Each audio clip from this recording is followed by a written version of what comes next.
Meaning உடலின் ஆக்சிஜனை பயன்பட்டு திறனை மேம்படுத்துகிறது.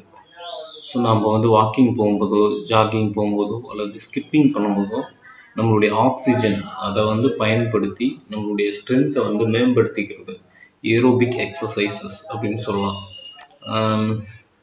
So aerobic exercises, anaerobic exercises அப்படின்னா சைக்கிளிங், வாக்கிங், அப்புறம் வந்து swimming, jump rope, gardening. So இந்த மாதிரி சின்ன சின்ன வேலைகள்லாம் செய்கிறது இது வந்து ஏரோபிக் எக்ஸசைசஸ். இந்த மாதிரி நம்ம பண்ணும்போது நம்மளுடைய ஆக்சிஜன் லெவல் வந்து யூஸ் பண்ணி அதை வந்து நம்ம ஸ்ட்ரென்த்துக்காக பயன்படுத்திக்கிறது. ஸோ இது அன்ஏரோபிக் எக்ஸசைசஸ் அப்படின்னா வெயிட் லிஃப்ட். ஸோ வெயிட்டை வந்து அதிகமாக தூக்குறது, அதுக்கப்புறம் இன்டர்வல் ட்ரைனிங், ஸோ இந்த மாதிரி மசில் ஸ்ட்ரென்த்து. ஸோ இதுக்காக சில இந்த மாதிரி எக்ஸசைஸ்லாம் நம்ம பண்ணுறதா வந்து அன்ஏரோபிக் எக்ஸசைசஸ்.